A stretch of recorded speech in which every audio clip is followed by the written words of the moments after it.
And welcome to my vlog! Today, nandito kami sa ZOB dito sa Hamburg. Time check, it's 12 midnight. And ang sasakay kami ng Flixbus ng 12:30 midnight papuntang Berlin. So, naghihintay pa kami. Wow, ang daming tao. Kita nyo ba guys? Haba na rin ng pila. Doon kami guys. Sa likod namin. Medyo mahaba, so mga makakarating na kami sa Zakopane ng 5:30 in the afternoon. Afternoon ba? Evening. So, say hi naman, mahal ko. Hi!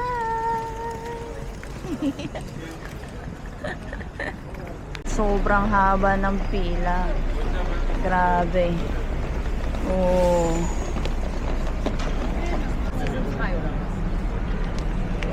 So yan guys, nandito na kami nakapila. So kailangan ipakita yung QR code and then yung ID din para nagpapatunay na ikaw yung yung tao yan. Earth 9 Central Station.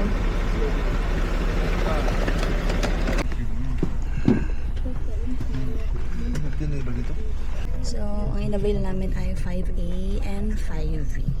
So, dito kami sa second floor at nakikita namin yung driver sa baba.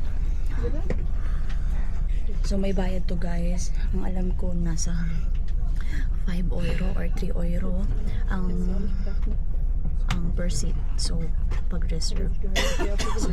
Okay guys, it's 4 a.m. in the morning at nakarating na kami dito sa Berlin.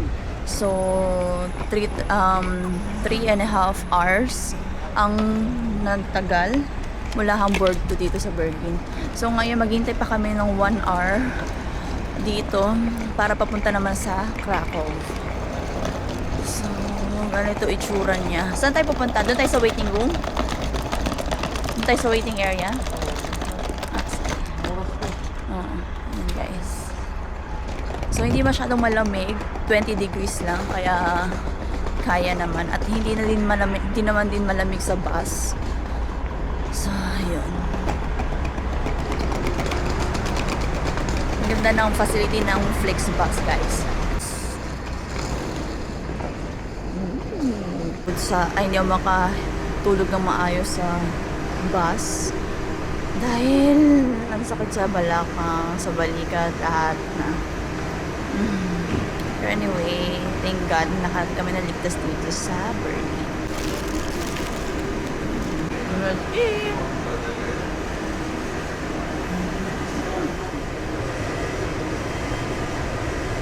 Going to Krakow.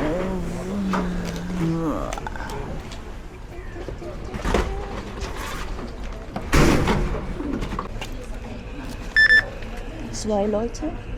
Two people? Okay, Yeah, your passport? Here. Okay. Oh. Okay.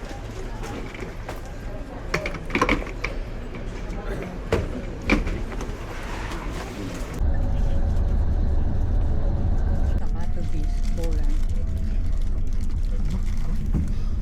Katowice. Katowice? Ang basa na? Wice.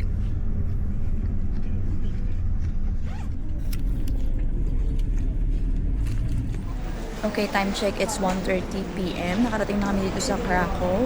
At ngayon maghihintay na naman kami after 1 hour. And then papunta na kami ng Zakopane. So, ngayon naghahanap lang kami ng kung saan kami pwede kumain. Pero mayroon kaming dalang pagkain, yung adobo. Si Kevin. Sakit ang kanyang likod. Ito muna ang lunch namin kasi nahiya kami mag-open ng baon namin. Hindi na lang siguro sa hotel. So, ito ay burger, cheese, normal na burger lang. 15 zloty each and 10 zloty. Hindi ko alam magkano yun. So, compute ko na lang mamaya. So, naghanap po na kami ng mauupuan since tapos na kami kumain sa restaurant. Ayaw din namin tumambay na matagal sa restaurant. So, ito, hanap kami ng pwede maupuan. Cool. Look ng nila, pasta na guys.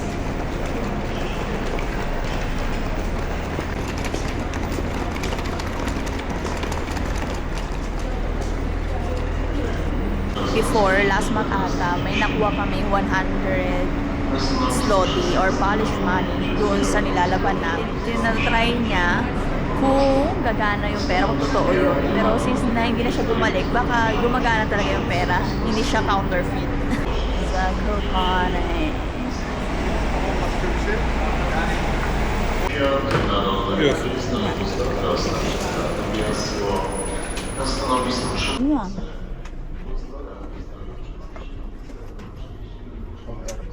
Ay, yung apple pala. Apple. May apple pa no? Time check, it's 2:44 p.m. So, aalis tong bus na to ng 3 p.m. At makakarating kami, ang expected time namin ng arrival doon sa Zakopane ay 5:30 p.m. Sobrang on time ni Kuya. May nagarita na siya.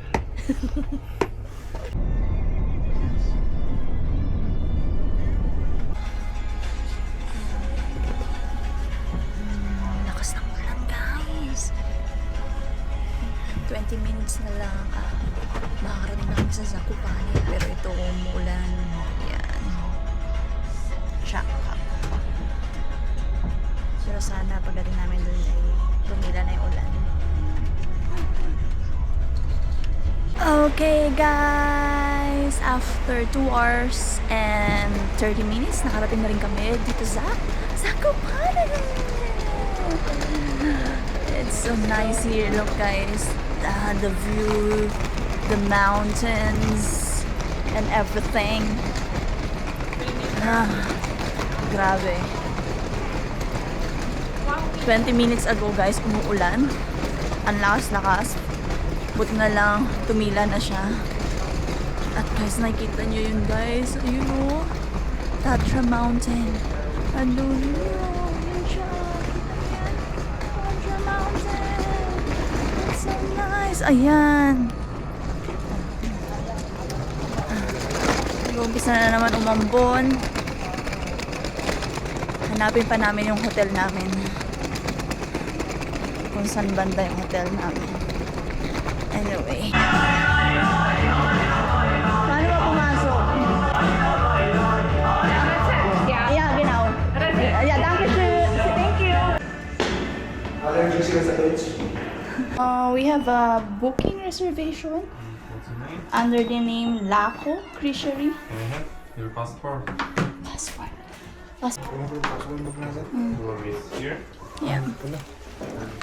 There Wait a moment. is for the room, and second one for the door downstairs. Okay, thank you. Diba? Nandito na kami agad, guys. Bungad lang. Bungad lang. So, ayan siya. Napaka-cute. Napaka-liit. Nasa tapat lang kami ng reception. Pero okay na din. Thank you, Lord. We arrived safely.